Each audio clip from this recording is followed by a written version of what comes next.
Hello everyone, आज है 28 अप्रैल और आज इस वीडियो में हम बात करेंगे अंबुजा सीमेंट के बारे में। 385 के आसपास शेयर ट्रेड कर रहा है, लेकिन बहुत ज़्यादा ये चर्चा में है क्योंकि दो बड़े दिग्गज प्लेयर का नाम इनके साथ जोड़ा जा रहा है। पहला तो भैया हमारे राधा कृष्ण दमानी है और दूसरा none other than Adani group है। एक्सपेक्ट किया जा रहा है कि अंबुजा सीमेंट को खरीदारी में ये दोनों ही प्लेयर शामिल है या हो सकते हैं अगेन। तो वीडियो को शुरू करूं उससे पहले अगर आपने अभी तक चैनल को सब्सक्राइब नहीं किया है तो प्लीज अभी इसे सब्सक्राइब कर लीजिए, क्योंकि आगे भी बहुत सारे वीडियोस हैं जो आपको काफी ज्यादा हेल्प करेंगे। तो चलिए शुरू करते हैं। तो अंबुजा सीमेंट की सबसे पहली बात तो ये कि इनके क्वार्टरली रिजल्ट्स भी आज सामने आ चुके हैं इनके।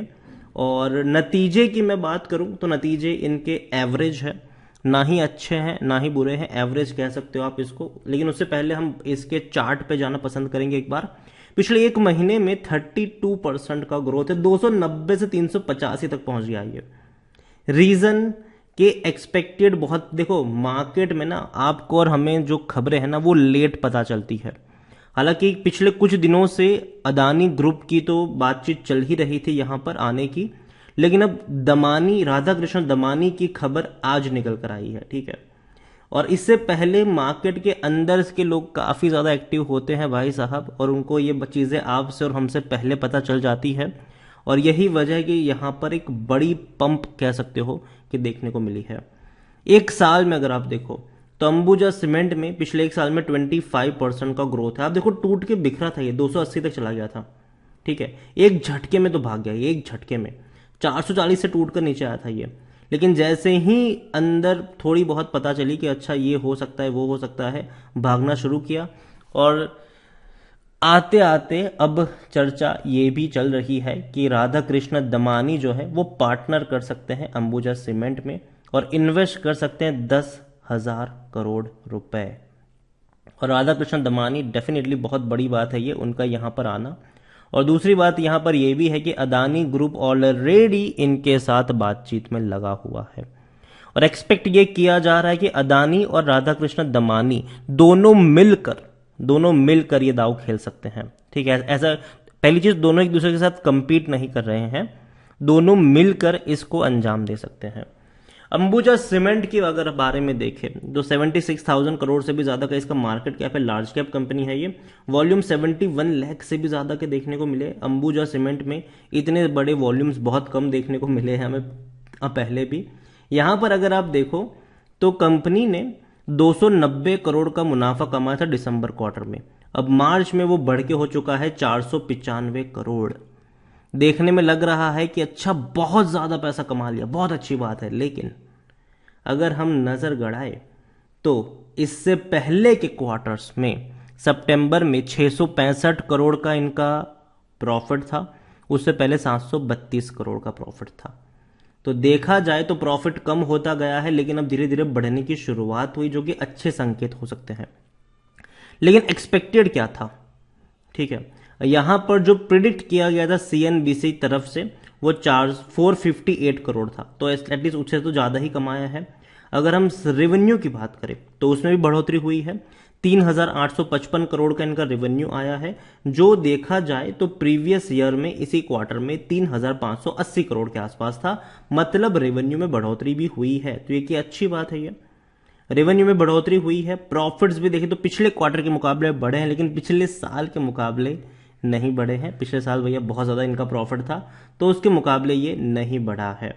यहां पर आप देखो तो नीरज की बात करें तो जो सीईओ है, हेल्सिन इंडिया के मैनेजिंग डायरेक्टर है, chief executive officer Ambuja cement limited said that we are focused to be the most innovative and sustainable company by offering advance environment friendly construction product to our customers.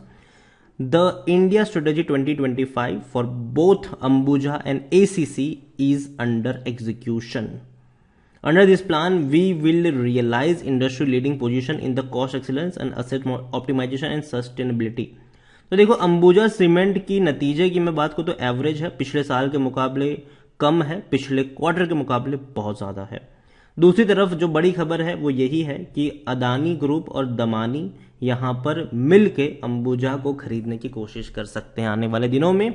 इसको लेकर अगर हम देखें तो मोतीलाल ओसवाल की neutral commentary है, 350 का टारगेट है। और देखो मैं ये नहीं कहूँगी जाके खरीद लो, क्योंकि मुझे लगता है कि ऑलरेडी काफ़ी ज़्यादा भाग चुका है, हल्का फुल्का करेक्शन के लिए जगह हो सकती है फ्यूचर में अंबुजा सीमेंट में। और डील के ऊपर बहुत सारी चीज़ें डिपेंड करती है, ठीक है, डील के ऊपर डिपेंड करती है। अगर अदानी का हाथ पड़ गया तब तो ये भाग जाएगा, ठीक है, पहली चीज़। अदानी और दमानी जी दोनों का अगर हाथ पड़ गया तब तो इसको रोकना मुश्किल, लेकिन उनका हाथ पड़ना भी चाहिए, ठीक है।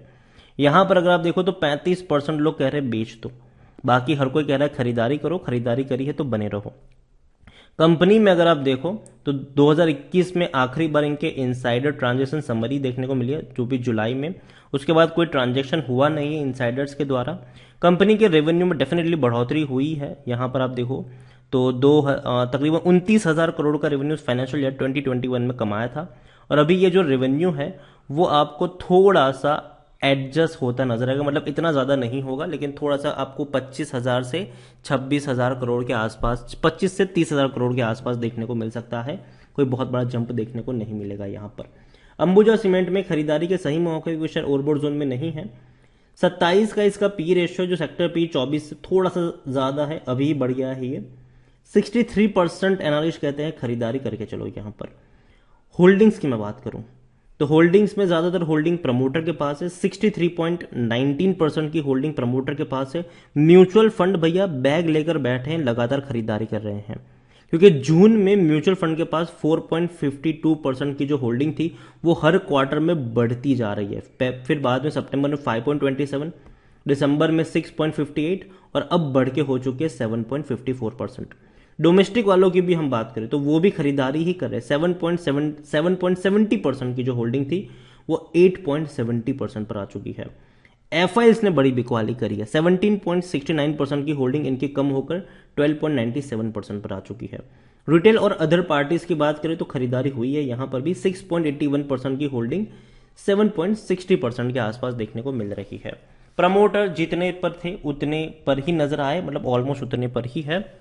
ओवरऑल अंबुजा सीमेंट देखो, अगर अदानी जी और दमानी जी दोनों के हाथ में आता है तो भैया तब तो इसको रोकना मुश्किल होगा। और दूसरी बात ये कि अदानी ग्रुप जो है वो ऑलरेडी सीमेंट सेक्टर में एंट्री कर रहा है, ये हम सब जानते हैं। तो अंबुजा उनके हाथ में लगना बहुत बड़ी बात होगी उनके लिए।